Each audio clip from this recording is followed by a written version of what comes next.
Speaker sir, আপনার অনুমতি নিয়ে দু একটা কথা বলবো, যদি এই প্রসঙ্গ নয়।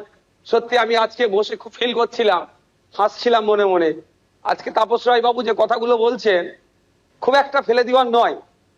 আমি আমি আমি আমি বলবো, আমি 2021 সালে নির্বাচন হওয়ার পরে 6টা মাস এমন দিন পার করেছি, আমার মনে হচ্ছিল যে আমি ইস্তফা দিয়ে দিই, অন্তত আমার ছেলেগুলোর উপর অত্যাচার যদি বন্ধ হয়। এই সময় ফিল করেছি, পার করেছি।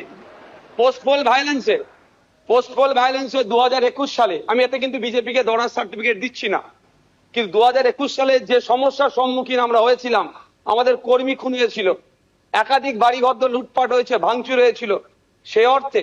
তবে হ্যাঁ, একটা জিনিস, এই 2026-এ দাঁড়িয়ে কিন্তু বেশ কিছু ধর্মের স্থান আক্রান্ত হয়েছে। মাননীয় মুখ্যমন্ত্রী মহাশয়কে এবং বিজেপি যারা আছে তাদেরকে বলবো, সেইগুলো আপনারা লক্ষ্য রাখবেন, সেগুলো লক্ষ্য রাখবেন। আজকে এই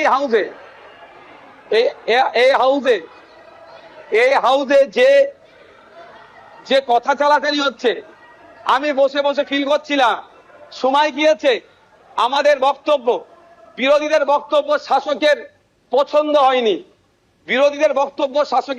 হয়নি, চিৎকার করে বন্ধ করে দেওয়া হয়েছে। এই হাউসেও কিন্তু 21 থেকে 26 আমরা দেখেছি। আমরা আশা করব ওই দিনটা আসবে না। আমরা বিরোধী যারা আছি গঠনমূলক প্রস্তাব রাখবো, শাসক দল যারা আছেন তারা গ্রহণ করবেন।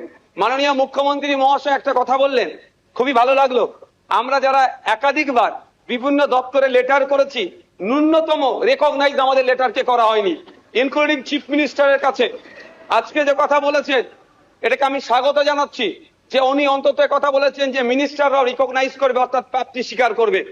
আর একটা কথা উনি বলেছেন অল্প হলেও কাজ করব। আমরা বিরোধী, আমরা পজিটিভ কথা বলবো, রাজ্যের স্বার্থে বলবো, রাজ্যের জনগণ